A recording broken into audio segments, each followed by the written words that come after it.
پیسگی شهر کابل دیدن میکنیم. طرف ببینیم دوستان عزیز، مثل از اون بازار روزواره که رفتیم، میبینیم بازار همه چیز است و همه چیز پیدا میشه.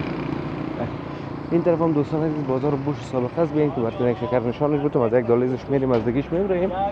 اولین بازار بوش دوست همه چیز هم از چیزای الکترونیکی گرفته تا پروتین و همه چیز پیدا میشه در این بخش.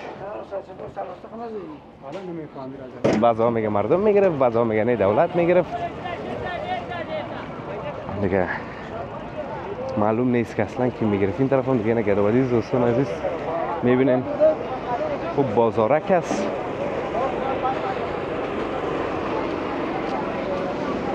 اینی خود یک پول یک پیسگی دوستان عزیز میریم، اینی پول است. حال دیگه یک پیسه نمیگیرن دوستان عزیز، خوشبختانه حال رایگان میتونیم که بگذارین. سلام عزیزان دل، چطور هستین؟ انشالله که خوب و صحتمند باشین و این گرمی تابستان پاریده باشید، خصوصا کسایی که در خارج از کشور هستن. تا جایی که معلومات دارم اونها رخصتی تابستانی دارن دیگه. افغانستان ورد نیست که مناطق سرسیر زیاد باشه و در زمستان رخصت باشن، برخلاف از اینجا. خب دوستان عزیز، ما نزدیکای پل یک پیسگی شهر کابل هستیم. همونطور که در ویدیو قبلی ما براتون وعده دادم، از پل یک پیسگی شهر کابل دیدن میکنیم. طرف ببینیم دوستان عزیز، مثل از اون بازار روزواره که رفتیم، میبینیم بازار همه چیز است و همه چیز پیدا میشه. این طرف هم دوستان عزیز بازار بوش سابقه است. بیاین که براتون یک شکر نشانش بودم، از یک دالیزش میریم، از دیگهش میبریم. اولین بازار بوش دوستان عزیز در کابل در این منطقه بود که این هنوز هم است و فعالیت داره.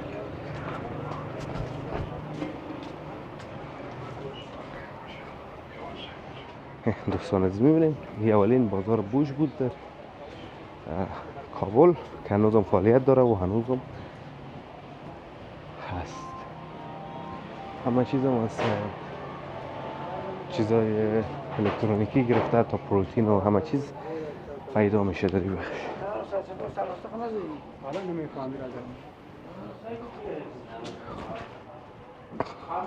دیگه چندین دالیز داره دوستان عزیز.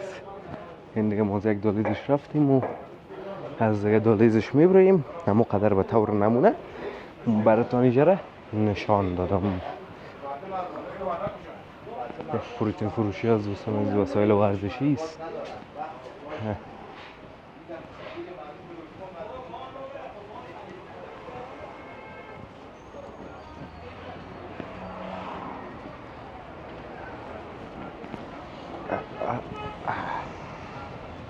خب دوستان عزیزم،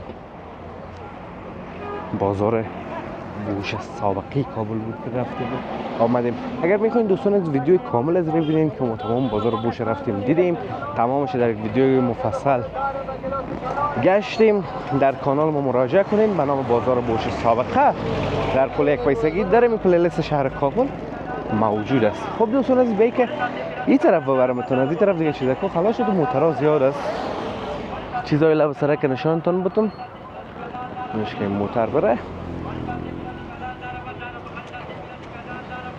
ببینین دوستان عزیز این چیزا اینجا فروخته میشه. تمام از اینا دوستان عزیز تقریبا دست دو هست یا کهنه هستن دیگه دوستان. یا کهنه فروش مال دوم نمیگه مردم افغانستان، زیادتر کهنه فروشی ها میگن دیگه. مال دست دوم از دوستان عزیز. همه چیز از ببینین، از پیکنیک گرفته تا دیگه بخار و دیگه این یا نو باشن، شاید اینی بوشخا نو باشن دیگه چیزا. دوستان عزیز سابقه و دست دو هست. خب دوستان عزیز میرسیم به کجا؟ به پل یک پیسگی شهر کابل. به یک از دوستان یک آدرس نشان دادم، در میجه بود یک دکتر بود. گفت کجاست؟ گفتم پل یک پیسگی. گفت چه قسم پل است که نامش یک پیسگی است؟ یعنی پل است که یک پیسه نمیارزه؟ گفتم نه، این پل قسمی بود دوستان عزیز که در گذشته کسی که از این پل میگذشت باز از او یک پیسه میگرفتن، یعنی کرایه گذشتن از این پل یک پیسه بود. کسانی که دیگه بالای شهر کابل و دوستان بالای دریایش البته و قدر پل احداث نشده بود و فقط چند پل محدود بود که یکی از پل‌ها می پل یک پیسگی بود که باز یک پیسه میگرفتن و از این میمونن که بگذاری دیگه. ای باز حساب دولت میرفت یا مردم، ویش اختلاف و نظر هست هنوز. بعضا میگه مردم میگرفت، بعضا میگه نه دولت میگرفت دیگه. معلوم نیست که اصلا کی میگرفت. این طرف هم دیگه نگردآبادی دوستان عزیز میبینین خوب بازارک است.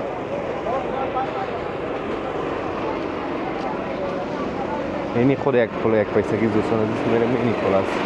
حال دیگه یک پیسه نمیگیرن دوستان عزیز. خوشبختانه حال رایگان میتونیم که بگذارین. حالا پولا زیاد شده. از اون طرف دو قدم بری پول محمود خان، از اون طرف پول خشتی. یک سال ازی پیسه نمیگیره. در ضمن سابق میگن دوستان عزیز که پول لرزانک بود. منظور ازی که تو بسیار پول سادگک بود، تو پول چوبی بود. دی وقتا بس دی وقتا نگم چندین سال قبل بس کانکریت ریزی شد. بعد از باز پیسه نگرفتن دیگه. شما اگه دوستان عزیز مردم های قدیم هستین باز بر ما تاریخچه شده این کومنت ها بنویسین که ما بخوانیم که ببینیم که چه قسمی گپ بود و چه قسمی نبود. این طرف هم دوستان عزیز مرادخانی شهر کابل است دیگه. تقریبا ماشین اینجا بگذاریم. مسجد ابوالفضل است. اون طرف مرادخانی شهر کابل است که اگر میخواین دوستان عزیز در مورد مرادخانی کابل بدانین یا تصاویرش ببینین با پلیلیست های ما مراجعه کنین. ما همیشه در اونجا گفتیم و تصویربرداری کردیم در چند ویدیوی مختلف دیگه. میتونین که باز بیننده باشین در این پلیلیست شهر کابل. مرادخانی از منطقه های بسیار قدیمی شهر کابل از دوستان، بسیار زیاد. طرف هم دوستان عزیز بازار پول خشتی هست که در تصویر باز میبینیم انشالله. دیگه مسجد هم دیدین.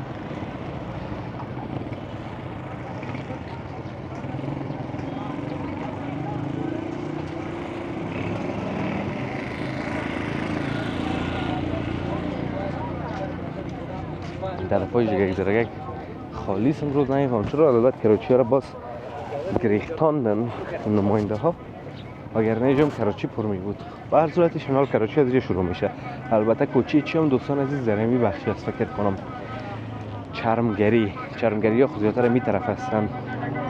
این خانه ها دوستان عزیز خانه های قدیمی مرادخانی است که اون بازسازیش کردن کم کم، چون یا حافظه های تاریخی است دیگه نباید از بین برن. ببینید خانه ها دوستان پشت سر، البته میگم پشت سر این طرف چایخانه مرادخانی دوستان عزیز که مردم هنوز مردم قدیمی میاین و